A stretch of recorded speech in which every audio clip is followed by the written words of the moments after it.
The ancient Turks, masters of the steppe. For centuries, a variety of steppe empires with Turkic dynasties dominated the Eurasian Steppe. The Xiongnu, the Göktürks, the Uyghurs, and lastly, the Kyrgyz. Only one of these dynasties, however, ruled supreme over all of the steppe, the Göktürks. A civil war, famines, wars with China, and lastly economic distress led to the fall of the first Göktürk Empire, which in turn made some Turkic tribes leave their homes en route to the west and south.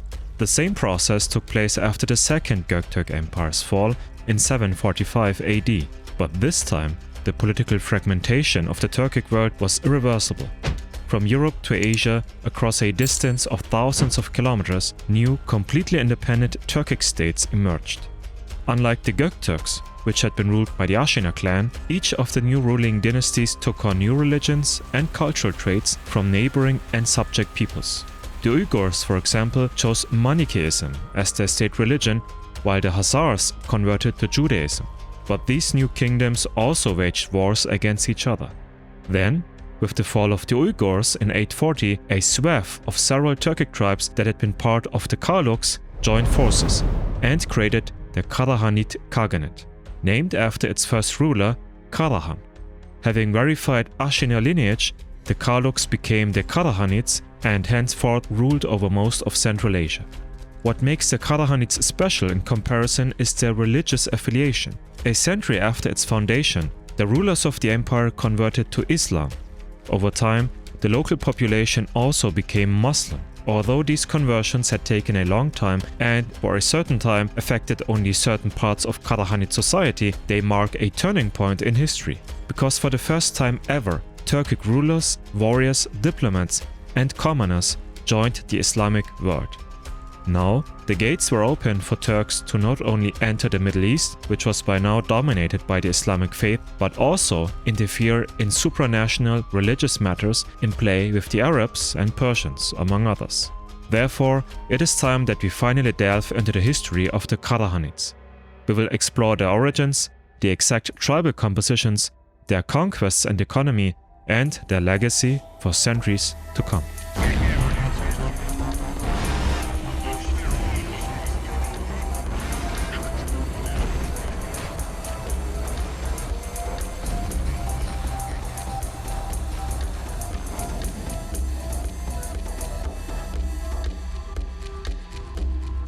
Shout out to all of our supporters on YouTube and Patreon who made this video possible.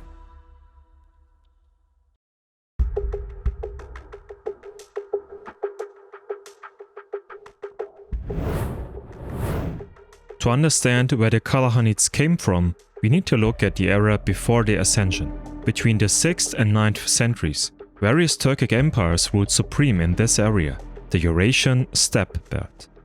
As we have explained many times on Khan's Den, the peoples of this part of the world that stretches from Manchuria in the east to Hungary in the west all shared several characteristics. For one, they were mostly semi-nomadic or fully nomadic peoples and were often forced to relocate several times within a year due to harsh climatic conditions that hindered economic prosperity, which in turn was very much present in the sedentary societies of neighboring regions. Secondly, the steppe peoples all had tribal affiliations, not like cavemen in the Stone Age, mind you, but very clear affiliation to a group that shared the same history, values and rules within their organization. This organization, in turn, became especially sophisticated after the Xiongnu or Xiongnu Empire, which unified all the steppe peoples under one banner for the very first time. The Wuran, some 400 years later, established an empire that massively expanded in bureaucratic structures and hierarchy. Thirdly, meritocracy was present among virtually all tribes. Despite a close connection within a tribe, due to their shared lineage, more than once it was decided for the best, for the most competent and vigilant to rule and conquer. Blood relations were secondary. Then, during antiquity and as a result of first imperial experiences under the Xiongnu and later Wuran, tribes became federations and federations became empires. When Bumin of the Ashina tribe defeated the Wuran in the year 552, he became Khagan, supreme ruler of the steppe. His new empire, the Göktürk or Göktürk Khaganate, as it was called originally, was the first with a clear, distinct Turkic identity. From that point on, the Turkic identity took over an area that was already partly inhabited by Turkic-speaking peoples. The ensuing conquest of the Turks led to subsequent migrations of Turkic peoples to the west and southwest, to Europe and the Near East. But as the Göktürk were defeated in 745, for the very last time, they fell prey to a coalition of 3 other Turkic groups, one of which took over the Göktürk Empire and founded their own state. They became known as the Uyghurs. The Uyghurs created a very sophisticated empire and became partly sedentary, taking on new religions and traditions. They only ruled half as much land as the Göktürk had conquered 200 years earlier, but this imperial experience had already reached the edge of the steppe belt thanks to the Ashina's conquests. Now, many new smaller Turkic states with imperial ambition nonetheless took over Eastern Europe, the Caucasus, the Ponto-Caspian steppe, and lastly, Central Asia. This is where the story of the Karakhanids originates, then part of the Karluk Turks.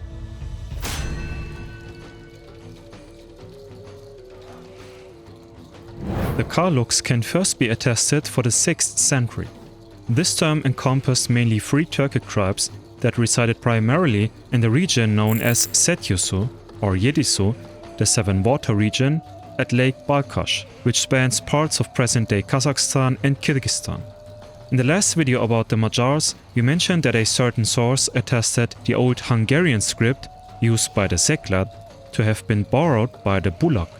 These Bulak were actually one of the 3 Karluk tribes and resided in the eastern part of the Federation at the Altai Mountains, birthplace of a great many steppe empires. The Sebek and Tashluk tribes were situated west of the Altai.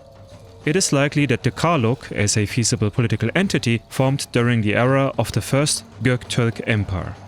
After it split, though, they became subordinate to the independent Western Göktürk Empire.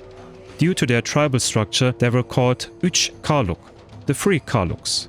The name Karluk is believed to mean snow-covered or frosty, a fitting description of the high-altitude steppes and mountains they inhabited. This could be a hint at their Siberian origins. On this note, the appearance of the Karluks is also interesting. Al-Masudi, the Herodot of the Arabs, whom we also mentioned in the last video, described them as the most beautiful in form, the tallest in stature and the most lordly in appearance. Al-Masudi lived in the 10th century and traveled to many parts of the Old World, including the Caspian Sea. It is very likely that he also visited the Kara-Khanid Khaganate at that time. But before the Karluks established their own realm, they turned against the Göktürks. Il-Kuluk Ushbarakan, known as Ashinahilu in Chinese sources, was the last ruler of the Western Göktürk Empire. As he tried to forcefully subjugate the Karluks and the Dokuz-Oghuz, from which the Uyghurs would emerge later on, the 2 tribal federations united and dethroned the Ashina dynasty. With Chinese help, that is. As the Dokuz-Oghuz split from the Turks and emerged as a new force along the southeastern steppe belt, the Karluks retreated back to the area between the Altai Mountains and the Tengri Khan mountainous area. We have mentioned Tengri Khan, known as Tian Shan, to be of utmost importance for the religion of Tengrism in the Celestial Turks episode 1 last October. Check it out by clicking on the button in the upper right corner. But before we continue, there's something I want to address to you personally. There was a massive delay in my recent projects due to my aunt's passing and her subsequent funeral, which I carried out. Aside from being costly, it drained a lot of time and energy, but it was also unexpected. Now that she has been laid to rest, I pray that her soul can finally reach the Uçmak to meet with my grandmother. That's most important to me, and I dedicate this video to both of them.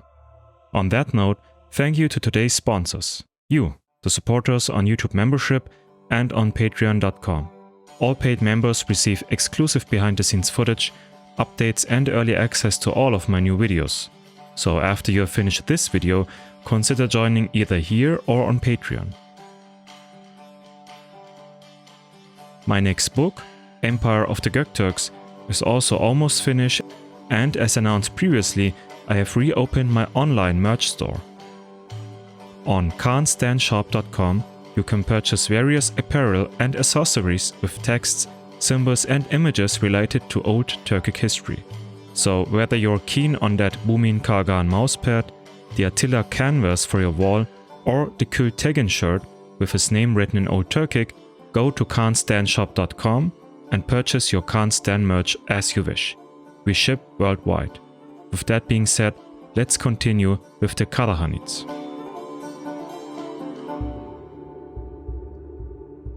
During the 7th century, both the Karluks and the Göktürks submitted to the Chinese Tang dynasty.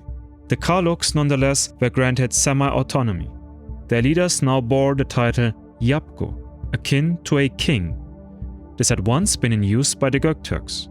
Yet, in 681, a certain Karluk of the Ashina dynasty, which had been in political captivity in northern China, revolted against Chinese rule. Within a few years, he established the second Göktürk Khaganate. While not as large as its predecessor, the empire once again subjugated many Turkic and Mongolic tribes along the Eurasian Steppe belt. But as the conquest of Central Asia by the first Göktürks of Bumin and Istemi had gone by quickly and rather efficiently, the tribes in that same area now totally resisted Göktürk subjugation. The Turkic and Sötarduş, also Turkic confederations, were crushed by the Göktürks. Not much is known about the Karluks' position within this new empire, but we do know that the Göktürks also subjugated them. The Gültekin stele, part of the Orkhon inscriptions and made in the 730s, states the following. Gültekin 7-30 yaşında Karluk bodun erür barur, erkli yagı boldu. Tamag iduk başta südüştü. Südüşte, Gültekin 30 yaşa yürerdi. Alp salçı atın binip, oplayu tegirdi, iki eri gudaşuru sancdı. Karluk ömlürtüğümüz, altımız. But after having ended the Western Göktürks in 655 once, they again played a pivotal role in finishing off the Second Göktürk Empire a century later. In an alliance with the Basmirs and the Göktürks, they attacked the Göktürks and dethroned them, once again after Chinese instigation. The Second Göktürk Khaganate fell in 742. Yet, the three Turkic tribes, or tribal federations, did not share powers equally. The Göktürks, known as Uyghurs in Chinese sources, defeated the Karluks in battle and drove them away to the west. Now, the Karluks were forced to permanently leave the Altai-Tengri Khan area and settle in the Zetyusi region. During the 8th and 9th centuries, the Karluks remained under Göktürk suzerainty, who founded the Uyghur Khaganate. Bilge Yapgu Tun Apa Yigenchor, who used the title Yapgu, submitted to the Uyghurs in 746. His successors include Tun Bilge Yapgu Köbak and possibly Alp Tarkhan. However, as the Karluks slowly settled in the Fergana Valley, they came under the dominion of the expanding Chinese Tang Empire, the hegemonial power in Central Asia. The Karluks had opened the doors for Chinese hegemony by overthrowing the Göktürks. Then, another pivotal moment for Karluk history occurred as Karluk warriors participated in the Battle of Talas in 751, in that very area. Arab warriors of the newly formed Abbasid Caliphate clashed with the Chinese Tang Empire. The Karluks, initially on the Chinese side, suddenly switched sides. They had amounted to 20,000 troops and constituted 2/3 of the Chinese faction. So when they joined the Arabs mid-battle, the Abbasids managed to utterly defeat the remaining Chinese army. The Karluks' opportunism seemingly paid off, because in the aftermath, the Chinese completely withdrew from the area, forever. The Karluks, meanwhile, solidified their rule over the Fergana Valley. It is said that some Karluk warriors converted to Islam at that very moment. In 766, the Karluk tribes advanced to the east and dealt a crushing blow to the Turkic, a Khaganate independent of the Uyghurs that consisted of the Çavuş, the Dulo, whom we mentioned several times in the recent past, and the Kalach. By annexing the Turkic realm, the Karluks returned to the Zetyusi area. During this time, a few Karluks even converted to Nestorian Christianity. the Karluk Federation sponsored several Sogdian dishes and treasures which depicted motifs from this Abrahamic religion. Nonetheless, a mass conversion of any kind did not happen. The Karluks remained majority Tengrist, and being free of both Chinese and Arab subjugation, there remained only one entity that hindered them from becoming fully independent: the Uyghur Khaganate. Concerned about the rising power from the west, the Uyghurs frequently harassed the Karluks, culminating in an invasion of the Setyusu region in 821. During this invasion, the Uyghurs pillaged Karluk settlements and sent 4 enslaved Karluks as quote-unquote tribute to the Chinese, showcasing their capture of tall and strong Turkic warriors to their Chinese partners. As you might recall from our previous video, the Uyghurs once had excellent relations with the Chinese Tang dynasty. Despite this humiliation, the Karluks' fortunes changed for the better in 840. Because under pressure from the Kyrgyz in the northwest, the Uyghur Khaganate collapsed, leading to the establishment of various new, smaller Uyghur states further south. This collapse created a power vacuum in the western regions. Seizing this opportunity, the Karluks, led by a certain Bilge Kül Karahan, asserted their independence and established the Kara-Khanid Khaganate, named after him, obviously. This move was not just a declaration of sovereignty, but also a significant reorganization of political and military power in the region. The age of the Karakhanids had begun.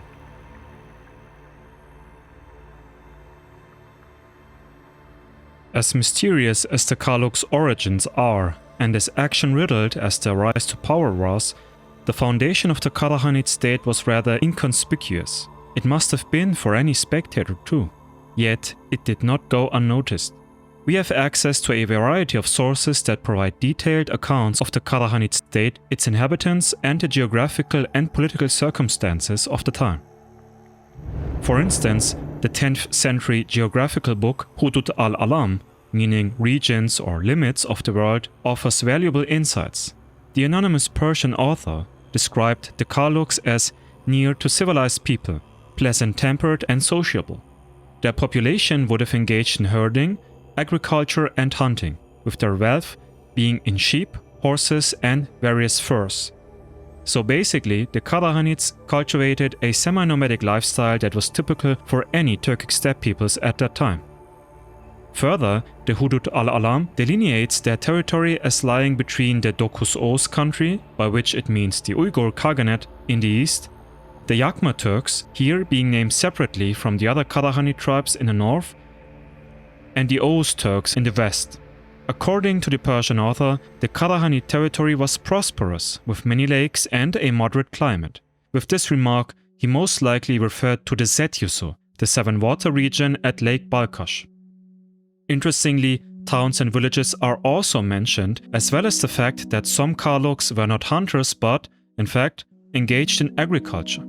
The book then goes on to name some of the most important settlements in the Karakhanid state, including Kulan, an agriculturally relevant area, Mirki, a versatile trade hub along the Silk Road, Nunkat, a deserted city that, quote, turned into a thief's haunt, Gangshir, Kökyal and Otlalik, prosperous villages on the slope of a mountain which also housed the residences of the Yapgus, Tuzkul, a lake from which the Karluks procured themselves salt, Barskan, ruled by a Karluk prince but inhabited mostly by Uyghurs, and Banjuk, once ruled by the Uyghurs and later occupied by Kyrgyz within the Karakhanid periphery. The Hudud thus gives an overview of the ethnographic situation within the Kara-Khanid Empire, noting that the Kyrgyz and Uyghurs were inhabiting the eastern towns and villages. The title of the supreme ruler of the Karakhanids, Khan or Kagan, is not explicitly mentioned, though Yapgu is said to have been, in the days of the old, the title of the Karluk rulers. Other sources connect at this point and explore the political situation in more detail. Ibn al-Faqih, another Persian scholar of the 10th century, wrote about the Karluks in Mukhtasar Kitab al-Buldan, the concise book of lands, in which he mentioned the Karluks as being the strongest in comparison with the Uyghur kingdoms in the east and the Oğuz Turks in the west. The O's are, by the way, explicitly annotated as Türk O's to differentiate them from the Uyghurs' Dokuz O's. Al-Fiqh, in any case, elevates the Karakhanids as being of high position politically. He wrote his book in Arabic, which brings us back to Al-Masudi, the Herodot of the Arabs. Aside from astonishment about the Karluks' phenotype, Al-Masudi in The Meadows of Gold remarks that the Karluks had political power, and from them came the Khagans of Khagans. Their king united the various countries of the Turks. Their kings in turn were subject to the Karluks. He lists various Khagans of Karluk stock like Farasiyab, the Turk, victor over Persia, as well as Saba. Saba, interestingly, was the Persian name for Baga Khagan, the Göktürk ruler who was killed in action during the Turco-Persian War in 589.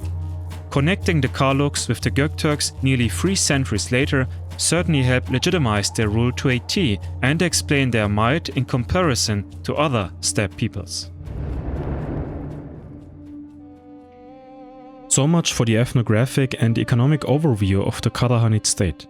But we have referred to this entity as an empire and Khaganate several times, giving a connotation of the highest honor among steppe peoples. Using the name of the founder as official designation of a state is not unusual among Turkic peoples either, but what exactly made the Kara-Khanid Empire an empire?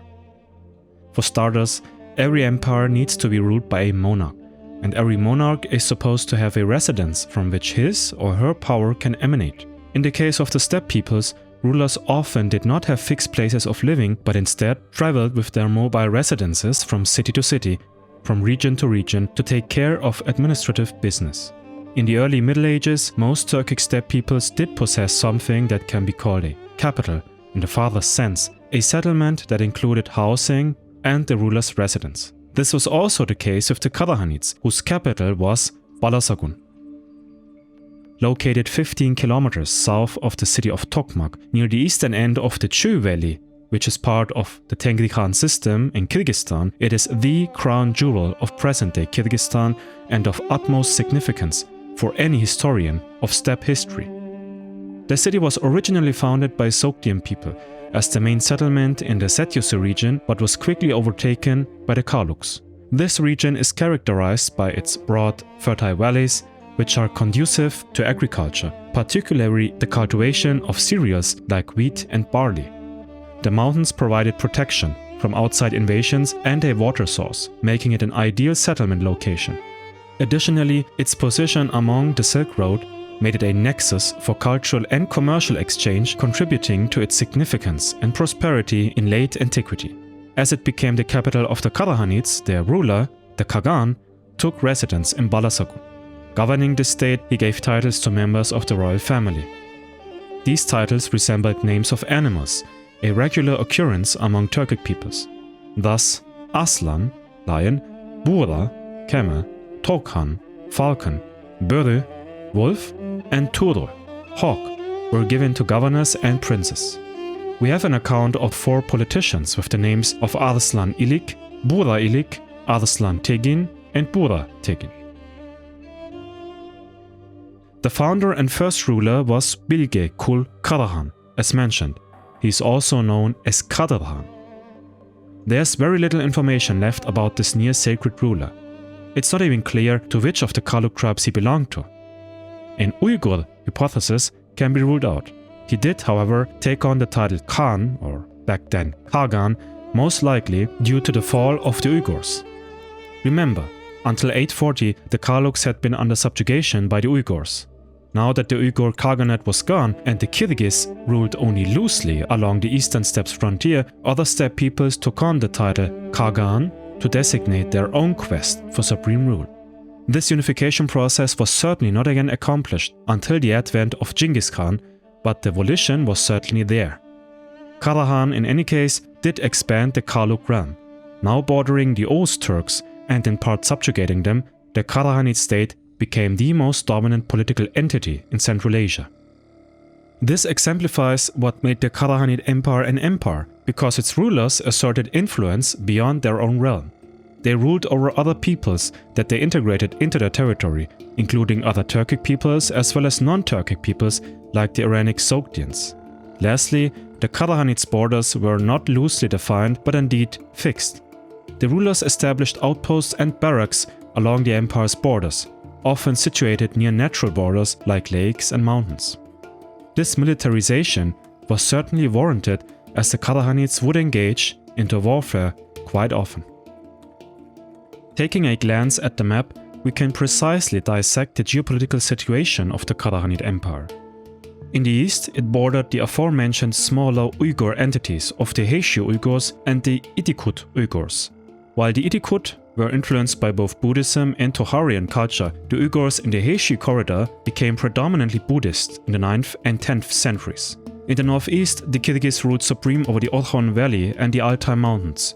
They did not, however, attach to the imperial ideas of the Göktürks and Uyghurs, despite re-establishing the Göktürk script and titles which the Uyghurs had abolished, and thus cannot be counted as true successors of either Khaganate. Nonetheless, messing with the Kyrgyz was a bad idea, as their military prowess hindered both the Chinese Tang Empire from conquering the Orkhon, as well as the Mongolic Khitan from expanding towards Central Asia. That being said, within the Kyrgyz realm, traces of the Naiman can also be found. The Naiman were most likely a Turkic nomadic group that was Mongolized during or after their conquest by the hands of Genghis Khan, much later. To the north of the Karakhanids was the territory of the Sir Kipchak and the Kimik. The Kipchak need no introduction for avid fans of steppe and Turkic history. The Kimik are less known though. Essentially, they established their own realm after the fall of the Second Göktürk Khaganate north of the lake Balkhash. They might be related to the Tile or Töles of ancient times. Over time, the Kimik merged with the Kipchak, and together their Kimik-Kipchak confederation encompassed 7 Turkic tribes. This includes the Bayandul, who left the federation and joined the Oğuz-Yapgu state instead, located west of the Karakhanids between the Oxus River and the Caspian Sea. We'll revisit the Oğuz-Yapgu with all of their culture and history in the near future. The Karakhanids' actual enemies were located to the southwest. Here, in the Khorasan area, the Samanids had established their own empire which essentially aimed to break Persian land free from the Abbasid Caliphate's yoke. Aside from the Bavandid dynasty in Tabaristan, the Samanids were the only Iranic people independent from Arab rule. After 945 AD, the Samanid Empire was de facto ruled by a Turkic military elite, originally brought into the realm as slaves of the ruler and eventually becoming rulers themselves. No surprise there. As the Karakhanids began to expand to the south, the Samanid Empire was severely weakened. In the second half of the 10th century, the Karakhanids conquered Transoxania, the region between the Oxus and the Yahartes rivers. Under the rule of Ali Arslan Khan, they even conquered Bukhara, the capital of the Samanids, in modern-day Uzbekistan. As the Ghaznavids conquered Samanid territory from the south too, the Karakhanids thought little of continuing fighting and retreated to the north. But the Samanids tried to restore their empire, provoking the return of Turkic warriors from Balagassun. A big mistake. Ismail Muntasir, a young Samanid prince, aimed to reclaim former Samanid territories. Captured by the Karakhanids after their takeover of Bukhara in 999, he later escaped to Khorasan, gathered support, and recaptured Bukhara and even Samarkand. However, advancing Karakhanid forces forced him to relinquish his holdings and flee to Khorasan once again, where he took Nishapur. Mahmud of Ghazn's arrival forced him to flee again. In 1003, Ismail returned to Transoxiana and secured assistance from the Göktürks of the Sarafshan Valley, defeating the Karakhanids in multiple engagements, even against Nasir Khan. This is the first time where a conflict between the Göktürks and the Karakhanid Turks is recorded. But despite initial victories, Ismail couldn't rely on the Oghuz and failed to gain Mahmud's support. In May 1004, with Oghuz help, he did defeat a Karakhanid force, but the Oghuz deserted him in a subsequent battle, leading to his ultimate defeat. Fleeing to Khorasan once again, Ismail attempted to re-enter Transoxiana, but was nearly killed by the Karakhanids. Seeking refuge with an Arab tribe near Merv, he was killed by their chief in 1005. His death marked the end of efforts to restore the Samanid state and the rise of the Karakhanid dominance in the region. By now, the Khaganate had also expanded into the east, ruling over both Turkic and non-Turkic peoples, and with many subjects adhering to different variants of faith, the Kara-Khanid Khaganate had truly become an empire. But the power within the state was not as strictly aligned top to bottom as you would think. Instead, the Karluks followed the Uyghur system, typical of Turk and Mongol peoples. The state was divided into appanages. These appanages corresponded to four main urban centers: Balagasson in Setyusu, Kashgar in East Turkestan, Üsküdar in Fergana, and Samarkand in Transoxiana, or Sogdia. The regions of Setyusu and Kashgar, held by senior members of the dynasty, maintained a higher status compared to those governing Transoxiana and Fergana. Ali Arslan Khan had been one of the most important rulers in Kara-Khanid history, although little is known about him. His four sons, Ahmad, Nasir, Mansur and Muhammad, each ruled their own appanage within the Kara-Khanid state. Nasir, who conquered Transoxiana, controlled the central areas including Samarkand and Bukhara, as well as Fergana. After his death, his territory was further subdivided. Ahmad governed Setyusu and Shah and became the dynasty's de facto leader after Ali's death. Ahmad and Nasir had different strategies towards the Ghaznavids in the south. Ahmad sought an alliance with Mahmud of Ghazni, while Nasir tried and failed to expand into Ghaznavid lands. Then, in 1017, the Karakhanid ruler Ilik Khan submitted to Mahmud of Ghazni, agreeing to divide former Samanid land along the Oxus River. This event is illustrated in the Jami al-Tawarikh around 1306, as seen here. At the same time, the Karakhanids achieved a significant victory against a large incursion of nomadic Turkic tribes, although it is not known who these Turkic tribes were and where they had come from. Ahmad was succeeded by Mansur, and following Mansur's death, the Hasan Burak Khan lineage gained prominence. Hasan's sons, Muhammad Togan Khan II and Yusuf Qadr Khan, who controlled Kashgar, successively led the Kara-Khanid dynasty. Eventually, the descendants of Ali Arslan Khan and Hasan Burak Khan split the Kara-Khanid Khaganate into two factions. Almost simultaneously, in 1006, Yusuf Qadr Khan had conquered the kingdom of Khotan, ending Khotan's existence as an independent Buddhist state.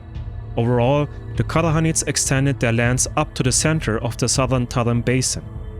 The true Turkification process of the basin began shortly after. It also led to the influx of Muslim influence into this region. With that being said, you might have noticed that the names of the rulers named recently are obviously not Turkic in origin. This is directly connected to the fact that the ruling elite of the Kara-Khanid Empire, which used to be Tengris in the beginning, converted to Islam. In fact, the Kara-Khanid Turks became one of the first Turkic peoples to become Muslim, only shortly after the Volga Bulgars in Europe. But how did that happen and why? Up until that point, the Karakhanids had been followers of Tengri, the ruler of the eternal blue sky. In some steppe cultures, like that of the Mongols, Tengri was equated with the blue sky itself. Among Turkic peoples, this might have been the case too, but the image of Tengri shifted over time, and with the Göktürk Empire in the 6th century at the latest, Tengri was not the sky but became the ruler of the sky, hence the name Gök Tengri. While there is still debate about the character of Tengrism, the eponymous belief that has both monotheistic and polytheistic tendencies, it must be stressed how the name Tengri was used in a way as God is used in the English language minus the Abrahamic connotation. Tengri was not personified, yet he was one, almighty, righteous, and free of errors. If you want to know more about Tengrism, check out this video from a few years ago. A remake is in preparation, but for now, the documentary will give you the most important things to know about this ancient belief. Interestingly, Tengri was mentioned in several sources written in Old Turkic and/or in lands ruled by Turkic peoples aside from the Göktürk inscriptions. In the Irk-Bitik, the Book of Omens written in Old Turkic during the Uyghur era, Tengri is mentioned several times as a benign god. In the Divan-ı Lügati Türk by Mahmud al-Kashgari during the Kara-Khanid era, The author calls Tengri the Tengri of the Turks, Türk'ün Tengrisi, clearly equating him with God himself, but also mentioning that Tengri had several elucidations in antiquity. Now, why is this all important to know? For some people, the pre-Islamic Tengrist era of the Turkic peoples is one without faith, without a belief in anything otherworldly, one of barbarism and so on. Yet, the complete opposite is true, as the aforementioned belief, pun intended, is derived from clichés. Among the steppe peoples, the Turkic peoples might have been the most loyal to faith, not bound to religious dogmas, but rather strict in adhering to certain principles that were formulated with Tengrism in mind. We saw this in the Orhon inscriptions, where Tengri and Umay are the supernatural beings that put everything in its place, strictly observing humankind and sometimes even interfering into the matters of the Göktürks. The religious, political legitimation of the Göktürk Khagans also went a step further than it was the case with the Ruran, Şembey and Xiongnu rulers centuries prior. Every square centimeter of Göktürk land, for example, was deemed sacred, to be protected from any intruders at any cost. While foreign religions were tolerated nonchalantly, it was taboo for the Turks themselves to question Tengri and his motives. But this concept also applies to the Kara-Khanid Turks. Their strong faith becomes apparent in the first passage from the Kutatkubilik, an 11th century book by Yusuf Balasaguni written in the Karluk Kara-Khanid dialect, also known as Middle Turkic. You can think of the Kutatkubilik as a mirror for rulers, as is implied by its name, the luck-inducing knowledge. The word Kut is an integral part of Tengrism, akin to a life force that only few chosen ones could rule over. The Karluk language here is quite similar to Orhon Turkic of the Göktürks, but with a noticeable influx of Persian vocabulary. Bayat atı birle sözüm başladım. Praise be to God who is powerful and one and only. There is no fraud for him. He created the dark earth and the blue sky, the sun and the moon, the night and the day, the time and all creatures. He wanted and created all these beings. Once he said, "Exist." Everything he wanted then came to fruition. All these creatures need him. The only one who does not need anything is God. He has no equal. God who is mighty, powerful, eternal, and our master. This name does not suit anyone else than you. Oh, only God. No one can reach you. You are the first ahead of everything and last behind everything.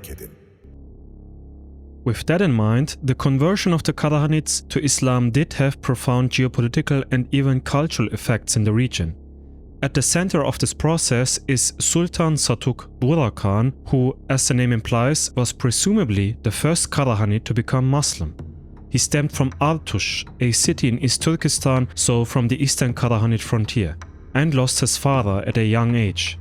As his uncle married his mother to secure her position within society, not with any romantic or sexual connotation, Satuk grew up among merchants who frequently visited the city.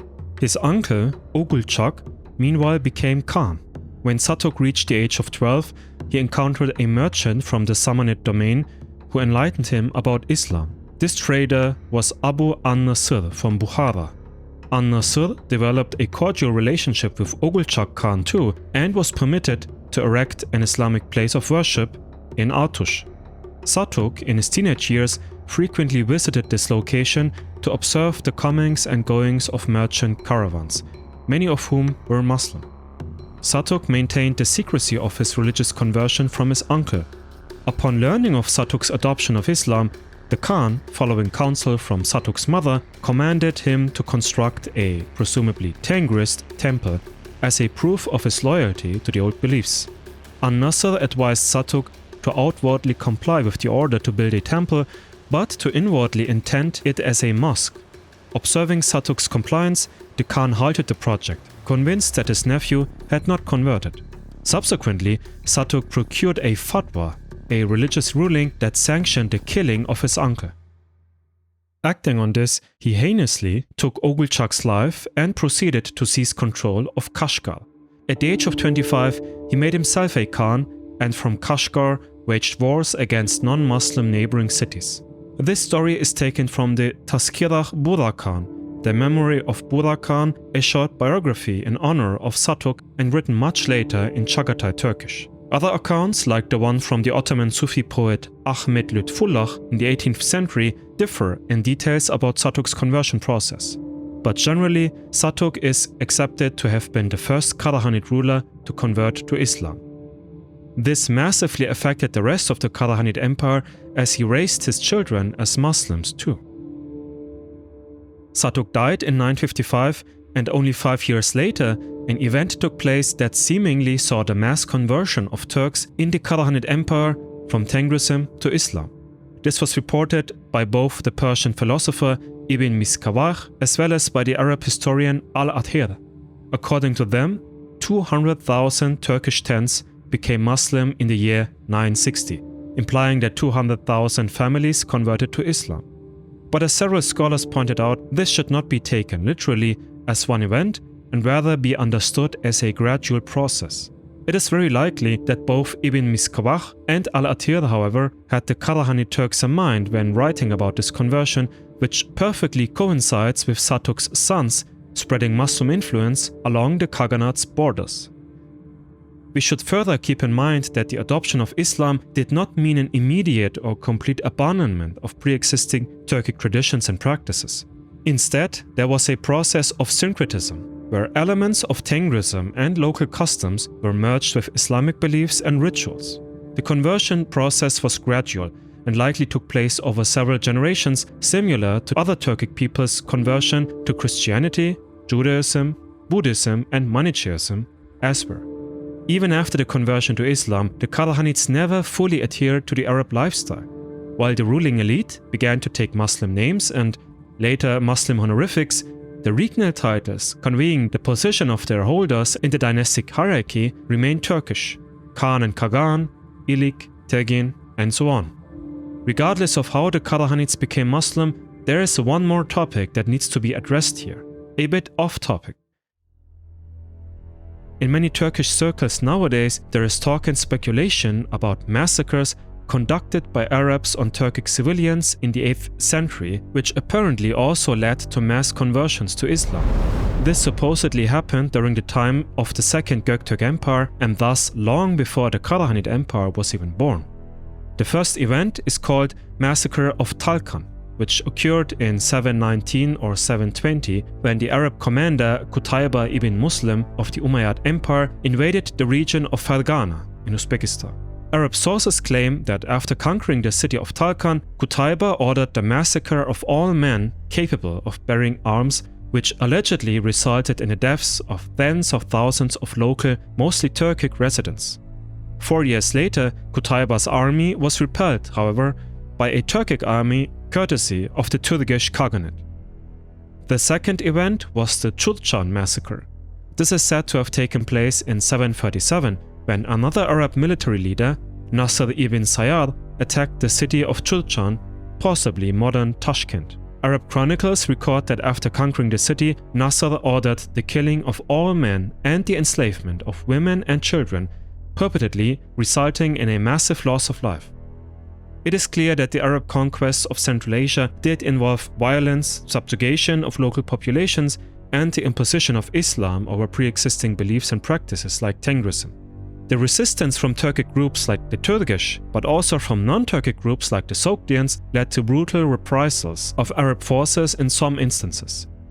But the specifics of events like Talkan and Chulchan remain topics of debate, with a lack of definitive evidence. There is simply no source, at least none that survive, that implies forced conversion of Tengris Turkic peoples to Islam in that very era. Rather, the Islamization of Central Asia and of the Turkic peoples was a complex process that combined military conquest with more gradual cultural and religious conversion over centuries. After all, it took several centuries after the events of Talkan and Chulchan until Turkic peoples actually shifted from Tengrism to Islam, and even then they retained parts of their ancient Turkic beliefs. It was the Turks that made other Turks Islamic. Turks who had been, I might add, indeed influenced by Muslim preachers or even traders, as was the case with Satuk. But militarily, the Turkic peoples were neither conquered nor mass converted by outside non-Turkic forces.